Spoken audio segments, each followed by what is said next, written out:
Hello everyone, welcome to Caravan. We are starting in a few moments, and today we are going to be in a conversation with one of the most known actors of our time. Not just actor, but also a poet, a theater artist, Rajesh Telang. And this conversation is going to be in Hindi. So now I'll turn to Hindi and अब जो संवाद होगा, जो बातें होंगी आज के हमारे गेस्ट के साथ, वो हिंदी अंग्रेज़ी दोनों में होंगी। और कोशिश करेंगे ज़्यादातर हिंदी में हो, क्योंकि आज हम हिंदी कविताओं की बात करने वाले हैं। And I am waiting for my guest to join in, and let's see if he is here. तब तक जो हमारे साथ हैं उनको hi and welcome. Prabhu, Vighnesh, Pragya, Salim, Gohil, Anandita. Just let me know if you all can hear me clearly. अगर मेरी आपको आवाज़ साफ आ रही है, स्पष्ट आ रही है, तो एक बार चैट पे ज़रूर लिखें कि आप मुझे सुन पा रहे हैं, मुझे देख पा रहे हैं। We are waiting for a guest, and I'll also just send him a request to join in.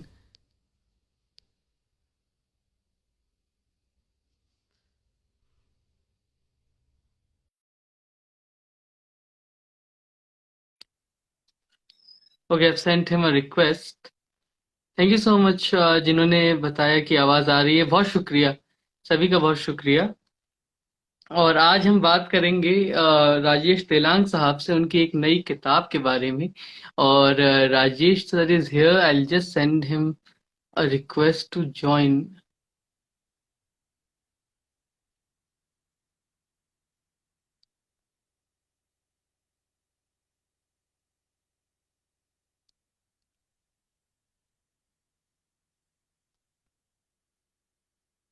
Let's see अगर if it's if this works, and देखते हैं।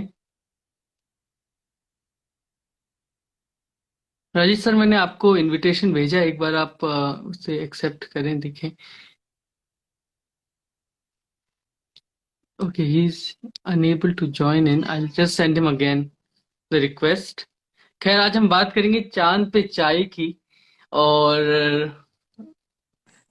चाय के साथ या बात करेंगे। Hi. Hello sir, good evening, कैसे हैं आप?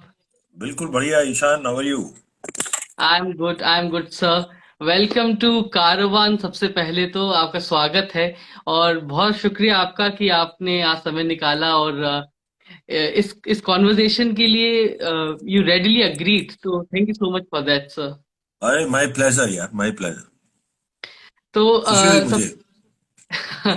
सबसे पहले तो लेट मी इंट्रोड्यूस। ये बातचीत जो होगी वो हिंदी और अंग्रेजी दोनों भाषाओं में होगी। और तो तुम्हारी पहले आवाज थोड़ी सी कम आ रही है Ishaan. Let me just check, is it better थोड़ी नाउ? सी। मैं it's fine, I can hear it, but थोड़ा सा जिसको कहते हैं ना, थोड़ा ध्यान देना पड़ रहा है। हाँ। तो मैं एक जो ऑफिशियल किताब के पीछे ऑथर बायो होती है, मैं वो पढ़ता हूँ। तो आज हमारे जो गेस्ट हैं हमारे साथ, जो हमारे सबके पसंदीदा अभिनेता लेखक हैं, राजेश तेलांग साहब, वो एक बहुमुखी प्रतिभा के धनी व्यक्ति हैं, परंतु मूलतः एक अभिनेता के तौर पर जाने जाते हैं। और अभिनय अभिनय वे बचपन से करने लगे, और हम सभी अभिनय करते हैं घर पे।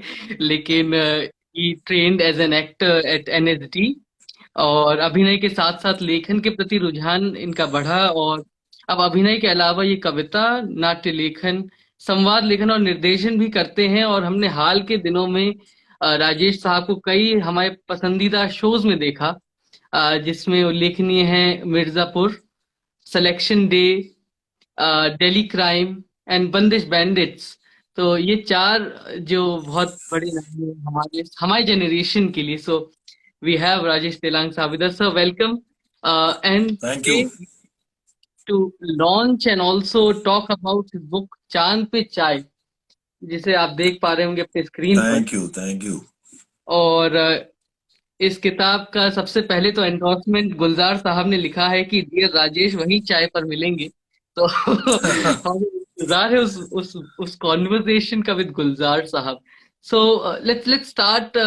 राजेश सर, आप एक तो अपने फैमिली बैकग्राउंड के बारे में अगर बता पाएं कि जो कल्चरल माहौल था परिवार का, और कला से कैसे जुड़ाव था आपके परिवार का। हमारे परिवार मतलब ज्यादातर सभी लोग कला से जुड़े हुए हैं, और उसमें खास तौर पे संगीत से। मेरे दादाजी ध्रुपद हवेली संगीत करते थे, तबला प्लेयर थे। मेरे चाचा सितार वादक थे दोनों, और उसके अलावा भी जो चाचा थे वो भी म्यूजिक करते थे। और मेरे कजिन्स अभी भी म्यूजिक क्लासिकल ही से जुड़े हुए हैं ज्यादातर। हम मैं हमारा परिवार ही नहीं, हमारा पूरा समाज जो गोस्वामी भट्ट तेलंग समाज कहलाता है, वो सब लोग जुड़े हुए हैं। तो इस तरह से मेरे नाना जी भी गाया करते थे भजन वगैरह, और उनसे बहुत सारे बचपन में मैंने मेरे नाना जी से भी बहुत सारे गाने सीखे। वो पारसी रंगमंच के काफी गाने सिखाया करते थे। अ, तो इस तरह से परिवार ज्यादातर या पत्रकारिता से या लेखन से पेंटिंग से जुड़ा रहा। मेरे बड़े भाई साहब कार्टूनिस्ट थे, और मेरी बड़ी बहन है सुधा तेलंग, वो भी लेखिका हैं एक। और मेरे से जस्ट बड़ी जो बहन है विभा बिष्ट, वो भी एक संस्कृत की न्यूज पढ़ती हैं दूरदर्शन में, और आकाशवाणी में हिंदी न्यूज पढ़ती हैं। तो कहीं ना कहीं जुड़े हुए हैं सब लोग कला और कला के क्षेत्र से। हम्म। और वहीं से धीरे धीरे आपका रुझान आया, और अ, आपने बताया कि आपका परिवार भी, आपके परिवार में कई लोग गायन से जुड़े हैं, और classical music is something that really fascinates me. तो ज्यादा लोग कभी वादन से, ज्यादा वादन वादन से से। मतलब गायन से अधिक दादाजी करते थे, नाना जी करते थे, लेकिन बाकी जो उसके बाद की जितनी भी पीढ़ियां हैं वो जी। ज्यादातर मतलब कोई सितार, कोई सरोद, गिटार, इस तरह से वाद्य बजाते हैं। और आपने बोला कि आपके दादाजी ध्रुपद जो हाँ, संगीत ध्रुपद शैली का उससे एक जुड़े थे। रूप बना हवेली संगीत, जो वैष्णव हम्म। संप्रदाय में हुआ। वो हवेलियों में मंदिर बने तो वो हवेली संगीत कहलाने लगा, वो है ध्रुपदी। हाँ।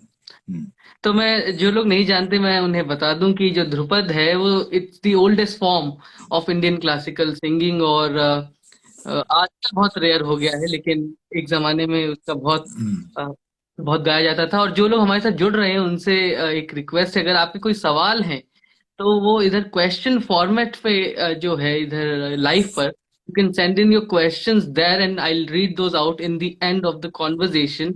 और अगर आप हमारे साथ नए जुड़ रहे हैं तो जरूर फॉलो करें। इसके एक आगे हम। एक कमेंट में देख पा रहा हूँ, काचू मेरे बहुत ही अच्छे दोस्त हैं अब तो। पहले लद्दाख में रहते हैं, करगिल में रहते हैं, और बहुत अच्छे अभिनेता हैं, और एक जमाने में मेरे स्टूडेंट रहे, लेकिन अभी मित्र हैं, बहुत अच्छा काम कर रहे हैं। Hello Kachu. Hello and welcome. तो आपने बताया कि कैसे आपका जुड़ा हुआ, अगर मैं गलत नहीं हूं तो सुधीर तेलंग साहब नवभारत टाइम्स में कार्टूनिस्ट रहे बहुत समय दिल्ली में। और तब तब जैसे मैं एक आपका हाल में इंटरव्यू सुन रहा था कि एक बार आप छुट्टियों में इधर आए दिल्ली, और he got you into that NSD, जो चिल्ड्रंस वर्कशॉप होती है हर साल। जी। और तो आप बताएं कि सबसे पहला आपका इंटरेक्शन थिएटर से कैसे हुआ, कब हुआ? क्या यही पहली बार था कि आप थिएटर को जानना जानना शुरू किए? मतलब एक एक व्यावसायिक तौर पे प्रोफेशनल थिएटर का अगर जहां तक ताल्लुक है, वो एनएसडी चिल्ड्रंस वर्कशॉप में हुआ। लेकिन ऐसे पहले मोहल्ले में एक नाटक किया, या मंदिर में थोड़ा बहुत अभिनय किया, या रासलीला बहुत देखा करते थे हमारे मंदिरों में, होती थी, हमारे दादाजी का भी मंदिर था। तो वहां पे वो एक रंगमंच का प्रकार है, तो वो उस तरह से था। लेकिन मैं गर्मियों की छुट्टियों में, जैसा कि आपने जिक्र किया, बड़े भाई साहब तब times of India, Navbharat times में थे, और तो आते थे, तो मैं छुट्टियों में आ जाता था, गर्मी की छुट्टियां बिताने राजस्थान से। और तो उनको काफी परेशान करता था, तो उन्होंने मेरे से छुटकारा पाने के लिए बच्चों की वर्कशॉप में मुझे डाल दिया। और वो बस वही चीज बढ़ती गई, और उससे अंदाजा हुआ कि थिएटर कितना एक प्रोफेशनल चीज है और उसको सीखा जा सकता है, और उसके लिए क्या जरूरतें हैं कि आपको ग्रेजुएट होना पड़ेगा, 10 नाटक करने पड़ेंगे, तो आप एनएसडी का पोस्ट ग्रेजुएशन कोर्स कर सकते हो। तो वो मुझे बहरहाल बचपन में ही पता चल गया कि किस तरह क्या राह चुननी है, उस वजह से। तो मैंने वो फिर जाके राजस्थान में और थिएटर किया, दिल्ली में भी किया, दोनों जगह करते हुए मैं एनएसडी पहुंच पाया। और लेखन का आपका जो जुड़ाव है वो कैसे हुआ अभिनय के साथ? देखिए, लेखन, मेरी मम्मी साहित्य से बहुत जुड़ी हुई थी, उनकी हर बात में एक मुहावरा होता है, और काफी पढ़ा करती थी वो साहित्य। तो वो शायद उस वजह से एक हुआ। लेकिन मैंने अगर साहित्य से जुड़ा, लेकिन मैंने क्या किया कि मैंने डायरी लिखना शुरू किया। तो मैंने अपनी 15 साल की उम्र से लेके 25 साल की उम्र तक रोजाना डायरी लिखी, 10 साल। जो जो आपकी एक तरह से आपका चरित्र बनाते हैं, वैसे 10 साल। और वो डायरी लिखना मेरे लिए बड़ा हेल्पफुल हुआ। मुझे लगा कि शायद मैं अपनी भावनाओं को व्यक्त कर पाया, उस डायरी से एक आदत बनी। तो मेरे पास उन 15 से 25 साल का पूरा लेखा जोखा है कि किस दिन क्या किया था। हालांकि रोजाना कोई कोई बहुत गूढ़ गहरी और कोई वैसी कोई बात नहीं लिखता था। कई दफा ये होता था, बस पिक्चर देखी, इतने रुपए खर्च किए, उससे नाराज हुआ, उससे वो हुआ। लेकिन इतना पॉकेट मनी मिली या कोई झगड़ा हुआ तो वो लिख दिया। लेकिन बहरहाल उससे ये हुआ, और उसी को लिखते लिखते, अपने दुख सुख को लिखते हुए, और या सिर्फ डॉक्यूमेंट करते हुए अपनी जिंदगी को, अ, थोड़ा बहुत फिर काव्यात्मकता आ गई। तो प्यार जब हुआ पहली बार, तो वो कविता में, एक कविता के रूप में निकला वो डायरी में। तो उस तरह से कविताएं लिखना शुरू किया, और बाकी आपने लेखन का काम भी। हाँ। आपने एक एक फ्रेज यूज किया, दुख और दर्द। तो मैं अभी हाल में हमारे समय के बहुत बड़े, हमारे खैर हमारे समय नहीं, मेरे पेरेंट्स के समय के बहुत बड़े निर्देशक सईद अख्तर मिर्जा का एक एक इंटरव्यू सुन रहा था। और सईद अख्तर मिर्जा खैर हमारे कारवान पर भी आने वाले हैं, for those who are new. अरे तो एक एक एक कॉन्वर्जेशन में उन्होंने बोला कि creativity comes from the birth of creativity is from uneasiness and pain. दर्द और बेचैन से ही कला जन्म लेती है। तो इस पर आपका क्या कहना है? हाँ, मतलब दर्द और बेचैनी डेफिनेटली एक बहुत बड़ा क्या कहना, स्टिमुलेंट बनता है। क्योंकि आप अ, अपने आप को, कई बार आप दर्द को समझ लो और दर्द को समझा पाओ, तो काफी रिलीव महसूस करते हैं, है ना? तो शायद वो क्रिएटिविटी के थ्रू आप दर्द को समझने की कोशिश करते हैं और समझाने की कोशिश करते हैं। और जब आप समझने की कोशिश करते हैं तो आपकी अंतर यात्रा होती है, और जब आप समझाने की कोशिश करते हैं तो आपकी बाहरी यात्रा होती है। फिर आपको ये दिखाई देता है कि बहुत से लोग हैं जो सेम दर्द से गुजरते हैं। तो फिर आप उसको ठीक से कह पाते हैं। एम्पैथेटिक हुए बिना कहा नहीं जा सकता। सिर्फ खुद के दर्द ही सोचते रहें तो इतना ज्यादा आप नहीं समझेंगे। तो शायद, हाँ, बिल्कुल सही कहना है ये, सही साहब का, और मतलब मेरा भी मानना है। और आपने जब आपने एनएसडी में पढ़ाई की, I think that was the golden age of NSD. All the graduates are now ruling the industry. And आपके साथ जिन्होंने पढ़ा, जैसे अनूप सोनी साहब और स्वानंद किरकिरे और कई सारे बड़े नाम हैं।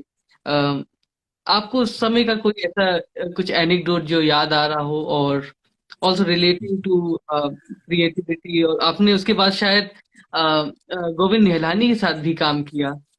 जी, मैंने गोविंद जी के साथ 3 फिल्में की। वो एक आखिरी दौर था जब ये पैरेलल सिनेमा और एक आर्ट सिनेमा जो था वो बन रहा था, जिसमें श्याम बेनेगल साहब, गोविंद निहलानी, किथन मेहता और इस तरह के लोग जो 80 90 के दशक में, 70 80 90 के दशक में जो काम किया लोगों ने। और तो मैं सभी लोगों के साथ तो नहीं कर पाया, पर हाँ, गोविंद जी के साथ 3 फिल्में कर पाया, कितन मेहता साहब के साथ एक फिल्म कर पाया। इस तरह से वो जो जिन्होंने इस मूवमेंट की शुरुआत की, वैसे लोगों के साथ। तो गोविंद जी के साथ निकलने के बाद 3 फिल्में कर पाया, जो मतलब मेरी जो पहली फिल्म थी 1084 की माँ, तो मैं मात्र तब 26 साल का था, और तब मैंने एक 65 साल के बूढ़े का रोल किया था उसमें, पहली ही फिल्म में। कई लोग नहीं जानते होंगे कि आपने भारतीय टेलीविजन का पहला डेली सोप भी किया, Shanti, and it was Zee. Just after graduated from NSD. उसके बारे में अगर कुछ आपकी यादें हैं। अब वो पहला डेली सोप था, और मतलब वो तो अ, एक तरह से इतिहास में तो लिखा जाएगा कि पहला डेली सोप था वो, लेकिन काम करने के लिहाज से भी वो काफी अलग था। मतलब इन द सेंस, वो वो उस दौरान 3 कैमरा सेटअप में शूट होता था, तो आपको पूरा सीन एक बार में ही करना होता था। कट्स में नहीं होता था कि पहले क्लोजअप्स हो गए, लॉन्ग शॉट हो गया, या इस तरह से नहीं होता था। वो पूरा सीन आप रिहर्स करते थे, और पूरा सीन एक ही बार में शूट होता था, और ऑनलाइन एडिटिंग होती थी उसकी। तो ये खास तौर पे अच्छी चीज थी, क्योंकि हम थिएटर से थे, तो थिएटर वालों की लंबे सीन्स पूरे साथ में करने में ज्यादा आसानी होती है, ऐसे टुकड़ों टुकड़ों में कराएंगे तो थोड़ी मुश्किल होती है। तो जो मेरा पहला काम था एक तरह से, उसमें इस तरह का मौका मिल गया कि वो थिएटर से काफी जुड़ा हुआ चीज थी, और उसमें ज्यादातर थिएटर के एक्टर्स ही उन्होंने इसीलिए लिए भी थे। तो ये बहरहाल उसकी सबसे अलग बात थी, 3 कैमरा सेटअप होना। तो उस दौरान जो उसके जस्ट बाद शुरू हुआ स्वाभिमान, उसमें भी 3 कैमरा सेटअप हुआ करता था, और लेकिन सिंगल कैमरा से ही बाद में तो बनने लगे, क्योंकि डेली सोप्स तो बहुत आम हो गए उसके बाद। और वो ही जो एक ऑर्थोडॉक्स मेकिंग है, उस हिसाब से फिल्म बनने लगी। लेकिन उसके बाद आपने टीवी का जो फॉर्मेट है उससे एक इतर फिल्मों की तरफ आपने जाना शुरू किया। क्या उसका ये भी एक रीजन था कि there was no growth in grooming of talent was not enough in that format? नहीं मतलब, ऐसा तो नहीं कहूंगा। एक एक बचपन से तमन्ना टीवी में काम करने की तो थी नहीं। फिल्मों में बड़े पर्दे का एक जो जादू है, वो वो ही था हमेशा से अंदर जहन में। तो ऐसा नहीं है कि किसी चीज को ऊपर नीचे देख के बोल रहा हूँ, लेकिन एक अपनी अपनी पसंद की बात है। तो मुझे लगा कि अभी एक एक सीरियल कर रहा हूँ, डेली सोप कर रहा हूँ, तो खर्चा चल जाता है, और तो फिल्मों में ध्यान देना चाहिए, और फिल्मों की कोशिश करनी चाहिए। तो वो करता रहा। और बाकी उस दौरान जब कर रहा था काम, तब कुछ टेलीविजन सीरियल्स मिले थे, लेकिन नहीं किए, क्योंकि मुझे लगा एक डेली सोप है तो वो करता रहता हूँ, और उसके अलावा वो करता हूँ। बहरहाल फिल्मों में कोई उस दौरान कोई ज्यादा काम अच्छा मिल नहीं पाया।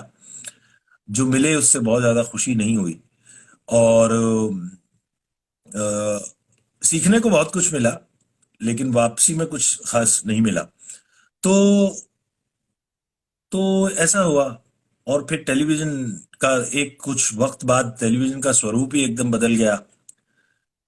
तो उस वजह से, जिसको पोस्ट बालाजी पीरियड आया, तब अलग तरह के चेहरों की अलग तरह की कहानियां थी, तो उसमें फिर स्पेस बन नहीं पाया, मतलब, और ना आप बनाना चाहते थे।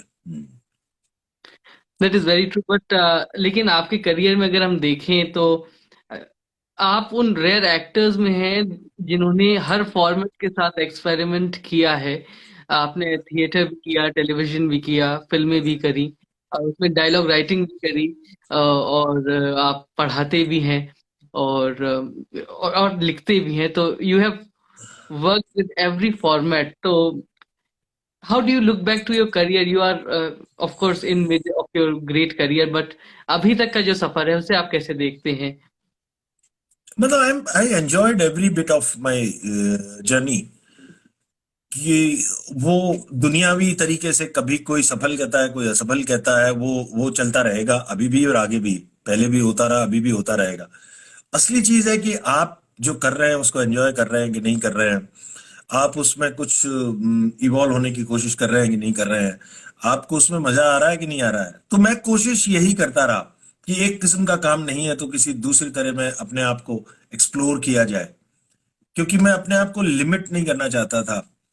कि ठीक है, मेरे अंदर अगर कोई राइटिंग के लिए भी थोड़ी सी इच्छा है, तो क्यों ना करके देखा जाए, सीखा जाए, करके सीखा जाए, अपने आप सीखा जाए, लोगों से पूछ के सीखा जाए किसी तरह से।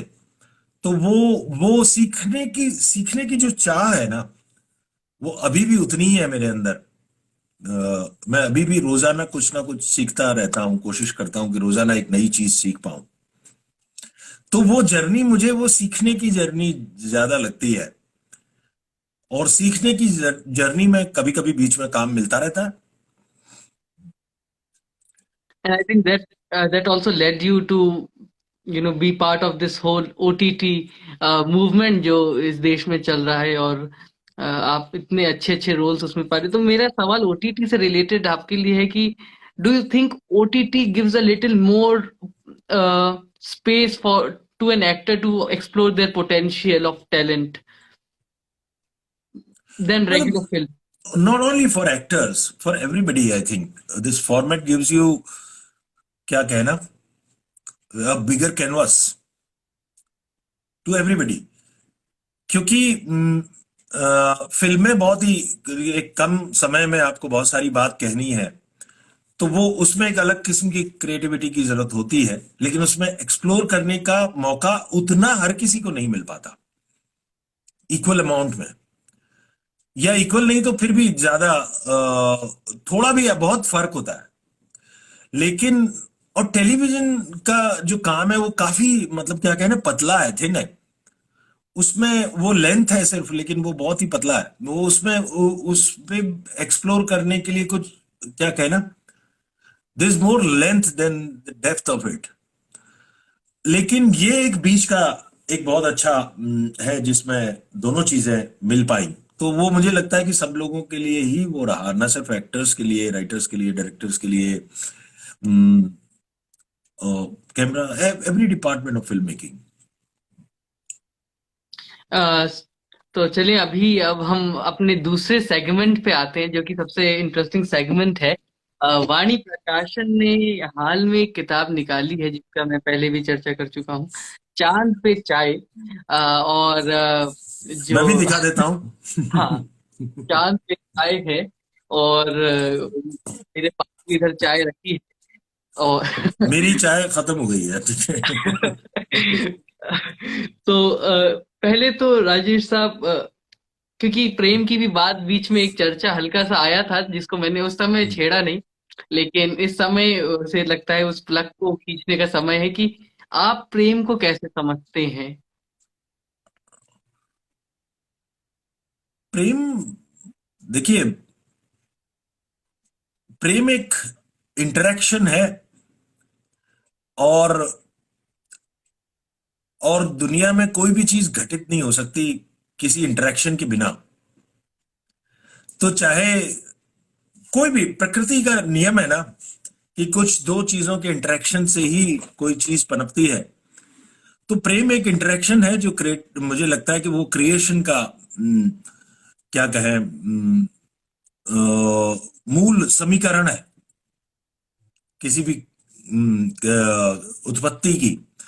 तो वो सिर्फ यहाँ पे अगर हम स्त्री पुरुष के संबंधों के तौर पे प्रेम को लें, तो ऑब्वियसली दुनिया चलती है उससे। लेकिन प्रेम से के हर रूप में अगर देखें उसको बड़े तौर पे भी, तो भी दुनिया उससे चलती है। तो प्रेम मेरे ख्याल से एक एक एक इंटरेक्शन है दो दो किसी भी किस्म की यूनिट्स का। और उसी से नेचर का चलना, तो वो बिल्कुल मूलभूत आवश्यकता है। तो वो किसी भी जगह आप उसको अप्लाई कर सकते हैं।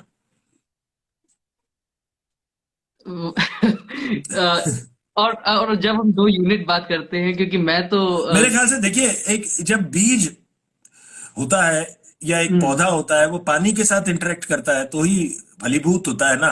हम्म। तो किसी भी किस्म का इंटरेक्शन, तो इट इज वो वेरी न पानी प्यार है और न पौधा प्यार है। वो पौधे में पानी दी जाने की प्रक्रिया प्यार है। वाह, वाह। और जब जब हम बात करते हैं और जो हमें सुन रहे हैं, अगर आपको लगे कि भाई सिर्फ एक नायक नायिका में ही प्यार हो सकता है या दो लोगों में ही प्यार हो सकता है, तो उसके लिए एक बड़ी अच्छी कविता है, जो, क्योंकि मैं कविताओं का कोई कोई एक्सपर्ट नहीं हूँ, ना मेरे पास कोई भाषाओं में डिग्री है, लेकिन एज अ रीडर जो मुझे लगा एक कविता, राजेश साहब, अगर आप उसे पढ़ भी पाए हमारे दर्शकों के लिए, 78 कौन सी? पेज पर कविता है, परफेक्ट बैलेंस। और इसमें मुझे लगता है कि वो खुद से ही बात कर रहे हैं आप। वो किसी नायक नायिका की बात नहीं है, किसी प्रेमी प्रेमिका की बात नहीं है, लेकिन खुद से बात। अच्छा, ये वाली परफेक्ट बैलेंस। हाँ। शिकायतों की फहरिस्त बनाने बैठा हूं। शिकायतों की फहरिस्त बनाने बैठा हूं। कागज के बीच में एक लकीर बनाई है। एक और शिकायतें खुद से, दूसरी तरफ शिकायतें जमाने से। ये एक धड़ा हमेशा भारी हो जाता है, पर उस कागज से बना हवाई जहाज परफेक्ट बैलेंस के साथ बैल्कनी से उड़ा अभी। वाह, बहुत तो शुक्रिया। ये, हाँ मतलब क्या, ऐसी शिकायतों को क्या सीरियसली ले, जिंदगी तो उड़ने का नाम है। जी, तो वही मैं कह रहा था कि जो हम एक कंजर्वेटिव सोच रखे हैं प्रेम लेकर, उसको भी किसी तरह राजेश साहब ने चैलेंज किया इस किताब में, कुछ कविताओं में, and that I found the real exciting part of this book. नहीं मतलब तो हालांकि मेरे, देखिए, बिंब तो वो स्त्री पुरुष में ही घूमते हैं हम्म ज्यादा, क्योंकि हम्म वो एक प्रेम का बहुत ही क्या कहना, बड़ा पहलू है। लेकिन उसके जरिए, उन बिंबों के जरिए बात तो मेरे ख्याल से हर इंटरेक्शन की हो सकती है, चाहे दो लोगों में, दो समाज में, किसी भी रूप में। तो आपकी किताब का जो डेडिकेशन पेज था, उसके अगले ही पन्ने पर एक कोटेशन है, मुझे पता नहीं अगर जिन लोगों ने किताब पढ़ी है उन्होंने उस पर ध्यान दिया या नहीं। मार्लिन ब्रेंडो का एक एक कोट है कि an actor is at most a poet and at least an entertainer. तो या, इसे आप जीवन में कहाँ प्लेस करते हैं, इस कोट को, इस फिलॉसफी को? देखिए, मुझे ये कोट बहुत पसंद है। और ब्रेंडो साहब जितने बड़े एक्टर ने कहा है, तो मतलब इसलिए वो मुझे लगा कि ये पहुंचना चाहिए लोगों तक, अगर नहीं पता हो तो क्योंकि देखिए, मैं अपने अभिनय में काव्यात्मकता ढूंढता हूं, और अपने काव्य में अभिनय का इस्तेमाल करता हूं, या नाटक ड्रामा खोजता हूं। तो वो वाली बात है। और जब जब आपका अभिनय एक रियलिज्म से उठ के एक एक काव्यात्मक तक पहुंच पाए, तब जाके आप एक असल अभिनेता बन पाते हैं। अदरवाइज तो उन्होंने जो कहा कि एटलीस्ट एन एंटरटेनर, तो एंटरटेनर तो है ही, लेकिन एटलीस्ट उसको पॉइंट तक पहुंचना एक बड़ा मुकाम है, जो जिसकी कोशिश हमेशा जारी रहेगी। और जैसे आपने बोला, हम जब फोन पे भी बात कर रहे थे कि वो बिल्कुल अच्छी कविता लिखा जाना भी बाकी है। तो वो जो हाँ। संघर्ष एक कंटिन्यूअस प्रोसेस है। हाँ, मुझे पता नहीं, शायद ये जब कविताएं खत्म हो जाएंगी, तब भी यही कहता रहूंगा कि अच्छी कविता लिखी नहीं गई यार, कभी लिखेंगे, अगले जन्म में लिखेंगे। अ, जो इसका नाम है चांद पे चाय, और आप यूट्यूब पर भी इस नाम से कविताएं पोस्ट करते आ रहे हैं, तो इसके बारे में बताएं, चांद पे चाय कैसे आपके ख्याल में आया है नाम? अब चांद पे चाय मतलब, जैसे जब आपका बिछोह होता है, when you go through a breakup, तो तो आप फिर क्या है कि असल में तो मिल नहीं पाते, तो ख्वाबों में मिलते हैं। तो उस ख्याल पे एक लिखा था मैंने कि जब हम मिलना बंद कर देंगे, तब हम कविताओं में मिलेंगे। आओ, चांद पे एक चाय हो जाए। तो कविताओं में मिलना ऐसे है जैसे कि going for a date on moon. और हम तो कॉफी डेट वाले हैं नहीं, चाय की डेट वाले हैं। तो चांद पे चाय। और आपने चांद जो है वो एज अ मेटाफर गुलजार से जोड़ा जाता है कि भाई गुलजार ने जितनी कविताएं अपनी लिखी प्रेम में, उसमें चांद तो जरूर आता है। जी। और इस किताब में भी आपकी एक कविता है जो गुलजार को एक शिकायत के तौर पे है। और गुलजार साहब को मुझे अब पता नहीं उनको, उन्होंने इस पे कोई जिक्र नहीं किया, लेकिन बहरहाल भेजी तो सारी थी मैंने उनको। तो उस कविता का शीर्षक है, उसका नाम ही है नकलची। तो आप सुनाना पसंद करें यहाँ लोगों को। बताइए वो कौन से पेज पे है? मुझे कविताएं अ, याद नहीं रहती। मैं मैं क्योंकि ऐसे, वो क्या कहते हैं ना, मैंने एक कविता पेज लिखी नंबर थी कि 90 है वो। कच्चा है। पेज 90। 90। Just a second. हाँ। जी हाँ, नकलची। गुलजार साहब, मैंने की है आपकी इबादत, लेकिन आज लेकर आया हूं एक शिकायत। आपने क्यों लिख लिख कर चांद को अपना कर लिया? ये जो महबूबा है मेरी, सच में एकदम चांद जैसी लगती है। जब भी मैं कहता हूं ये बात उससे, वो मुझे नकलची कहती है। तो वो कहती है कि भैया आप गुलजार साहब की नकल मत करो, अपनी कोई ओरिजिनल चीज लेकर आओ। तो क्या करें, अब लगते ही चांद गुलजार जैसी हैं वो। साहब का ट्रेडमार्क ही चांद हो जाए तो उसमें कुछ तो शिकायत बनती है, खैर। हाँ। लेकिन जो हमें सुन रहे हैं उनको एक और मैं ये अच्छी खबर भी दे दूं कि you can get a chance to get 2 autographed copies of this book. So we are hosting, Karwaan और उर्दू बाजार मिलकर 2 किताबों का गिव अवे होस्ट कर रहे हैं, जिसका डिटेल्स आपको कल सुबह हमारे इंस्टाग्राम हैंडल पे मिलेगा। कल सुबह 10 बजे we are going to post that giveaway. तो उसके लिए आपको हमें फॉलो करना पड़ेगा, ताकि जैसे ही वो पोस्ट जाए और आप उस पर पार्टिसिपेट करें and get a autographed copy of this book. Even I do not have an autographed copy, और जैसे ही मैं दिल्ली आऊंगा आई गेट दी बुक ऑटोग्राफ्ड। हम्म। खैर, जो भी आपकी प्रेम कविताएं हैं उसका जैसे कई कविताओं की एक इंस्पिरेशन होती है या एक इंस्पिरेशन होता है, तो आपका क्या इंस्पिरेशन है इन कविताओं में? वही मतलब जो मैं बात कर रहा था, प्रेम ही है। क्योंकि ज्यादातर ज्यादातर क्या मतलब ऑलमोस्ट सारी कविताएं प्रेम कविताएं हैं। तो प्रेम ही है, मतलब कोई व्यक्ति विशेष नहीं कहूं, तो प्रेम तो है। क्योंकि प्रेम एक कॉमन चीज है जो वो फिर वही मैं बात कर रहा हूँ कि वो इंटरेक्शन वाली बात है कि प्रेम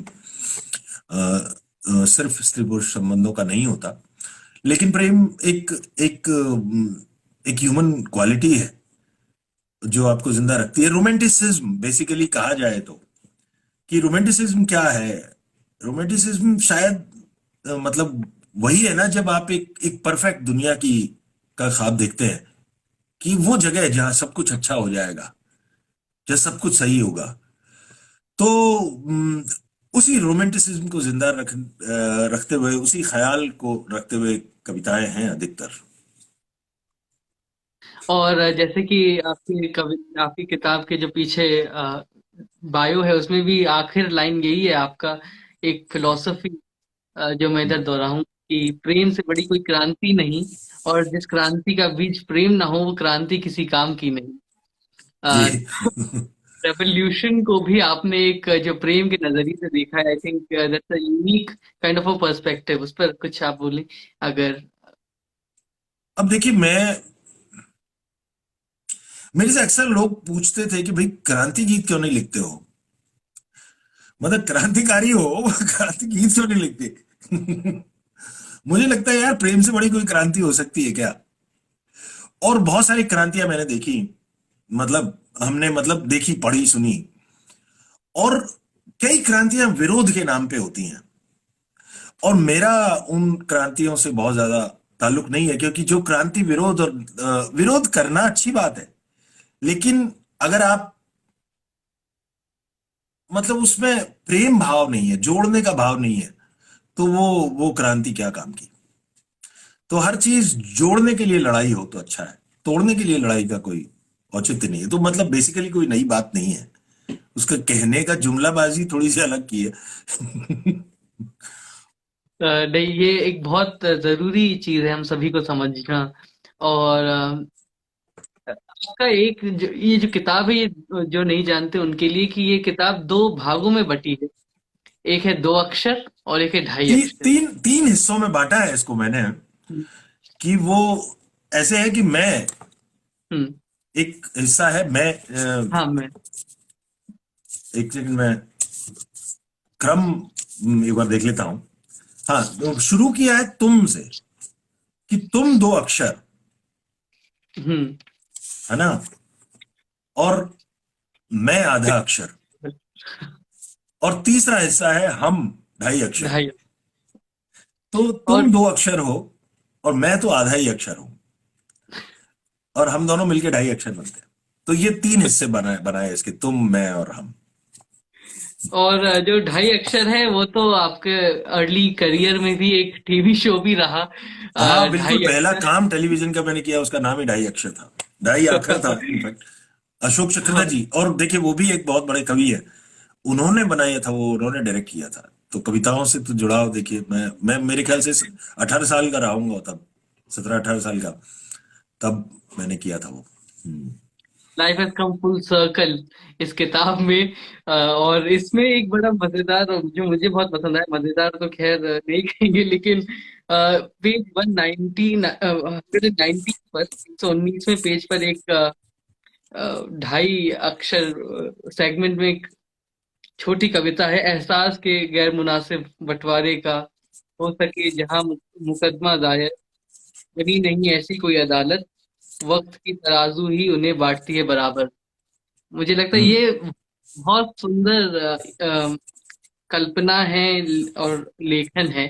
तो इसके लिए आपको बहुत मुबारक कि इतना अच्छा थैंक यू, आपने इसे शुक्रिया लिखा। शुक्रिया, पहुंच पाया इस बात की खुशी है। आगे हम क्या करेंगे राजेश तेलंग एज अ कवि, एज अ पोइट से?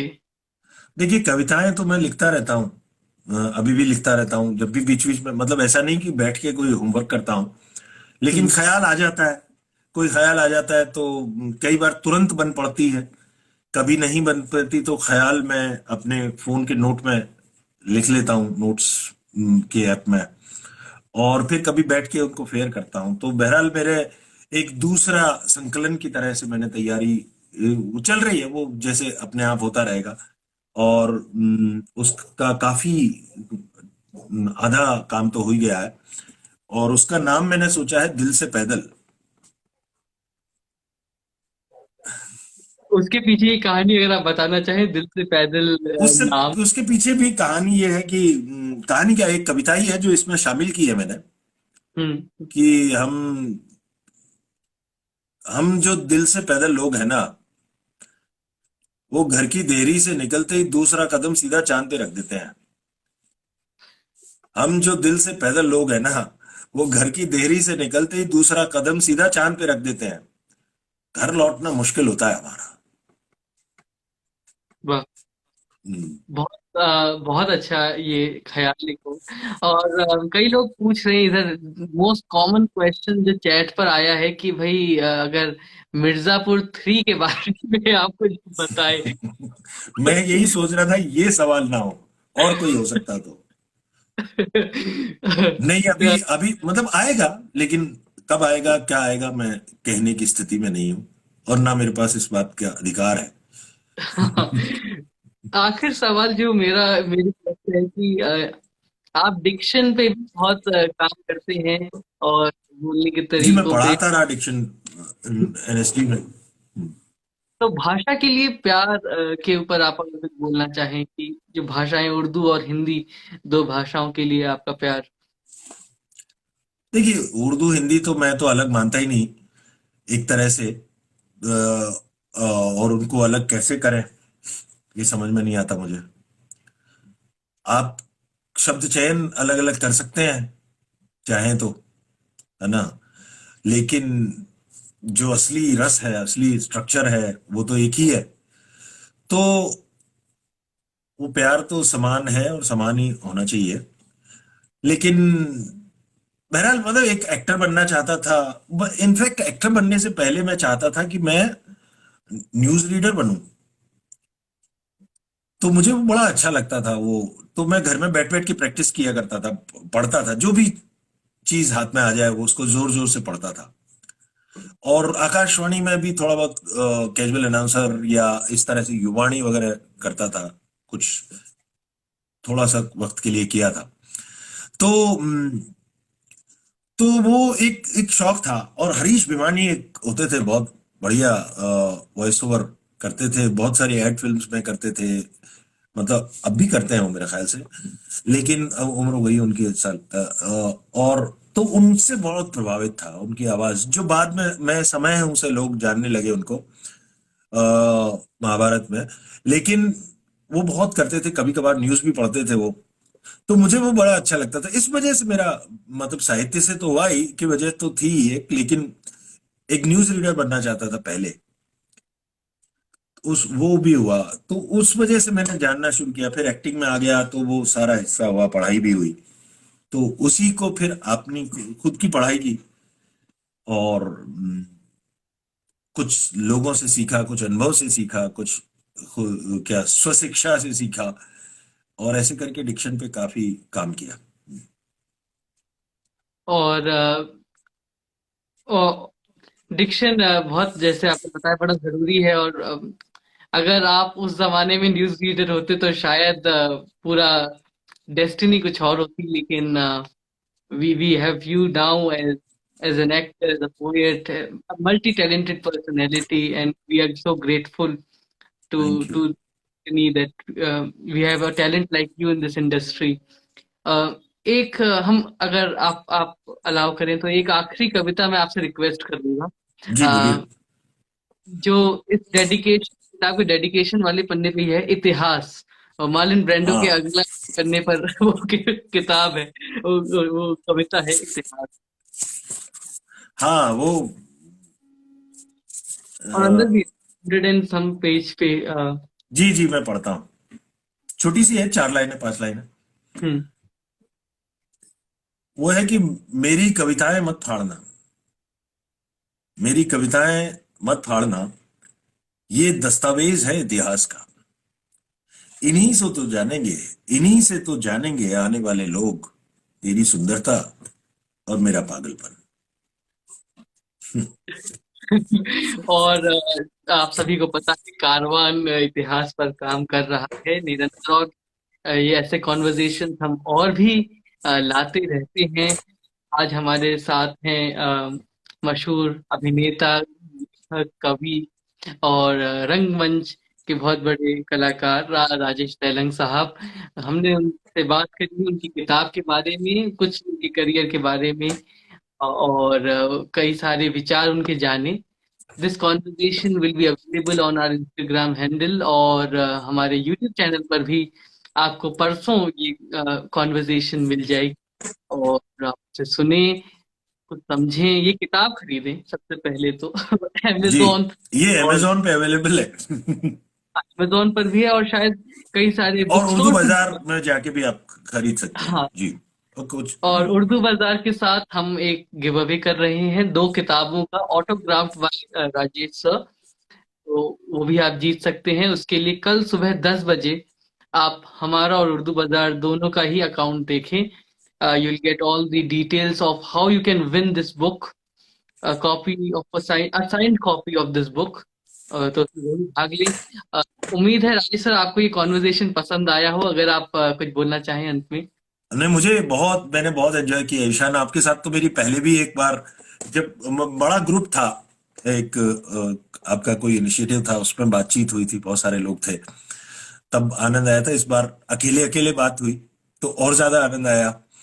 और बहाना भी अच्छा था किताब का, क्योंकि किताब बहुत महत्वपूर्ण है। पहली किताब हमेशा पहले प्यार की जैसे ही महत्वपूर्ण होती है। तो वो वाली बात है।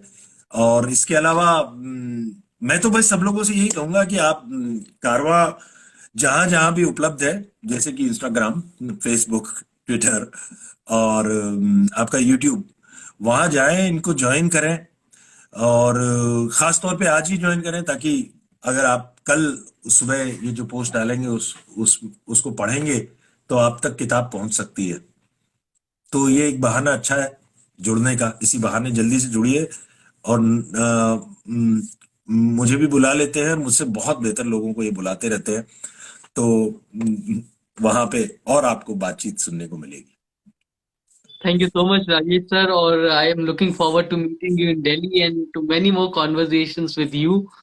और जो जो सर जिक्र कर रहे थे, वो कोविड के लिए हमने एक हमने स्पेशल लाइव किया था, जिसमें हमारे साथ दानिश हुसैन, शीबा चड्ढा और हंसल मेहता भी जुड़े थे, और राजेश सर भी थे, and that was a great round table conversation. So yeah people who need to see that can always go on our YouTube to watch it. और कई सारे और कॉन्वर्जेशंस आने वाले हैं। वी हैव सईद अख्तर मिर्जा साहब and also some more singers and historians coming up. तो आप जरूर देखें। बहुत शुक्रिया राजेश सर, अ, शुक्रिया आज ईशान। जुड़ने और मुझे बहुत मजा आया, बहुत सीखने मिला। और हिंदी की भी प्रैक्टिस हो गई after a long time. Conversation अंग्रेजी में होती है, लेकिन जब हिंदी में बात करते हैं तो एक अपनापन आता है, और अच्छे से बात होती है, अच्छे से हम व्यक्त कर पाते हैं अपने इमोशंस को। सो बहुत शुक्रिया सभी का जुड़ने के लिए, जो हमारे साथ आज जुड़े, जिन्होंने भी जो भी कमेंट कर रहे हैं मिर्जापुर के रेफरेंसेस के साथ सभी को बहुत धन्यवाद। और पाकिस्तान, हिंदुस्तान और कई देशों से लोग जुड़ रहे हैं, तो सभी का बहुत शुक्रिया। और हमें उम्मीद है राजेश सर हमारे हमारे लिए और भी अच्छे अच्छे, these are all these gifts from the artist, तो वो हमें देते रहेंगे समय समय पर। मिर्जापुर 3 और हो या चाहे अगली किताब हो, हम उसके इंतजार में हैं। Thank you so much for taking thank out you, time. Thank you. और थैंक यू एवरीवन जिन्होंने हमारे को ज्वाइन किया, हमें सुना। बहुत बहुत शुक्रिया ईशान, आपका, कारवां का बहुत बहुत शुक्रिया। बस bye bye. so we'll end the conversation now, everyone. Thank you so much, and we'll meet again.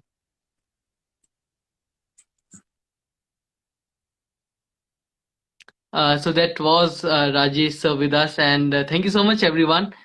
कल सुबह 10 बजे हम गिव अवे पोस्ट करेंगे, where you can get a signed copy of this book. इस किताब की दो साइंड कॉपीज अवेलेबल हैं। चांद पे चाय, राजेश तिलंग साहब की जो किताब है, उसकी दो copy signed we are giving away. उसमें पार्टिसिपेट करने के लिए आपको कारवान और उर्दू बाजार को फॉलो करना है। और कल आप इसके बारे में और जानकारी पा पाएंगे हमारे पेज पर और उर्दू बाजार के इंस्टाग्राम हैंडल पे। ऑफिशियल उर्दू बाजार उनका अकाउंट है। Do check out. Thank you so much, everyone, and I'll take your leave now. This conversation will be available on our Instagram handle and on our YouTube channel. तो सुने और इसको और लोगों से साझा करें।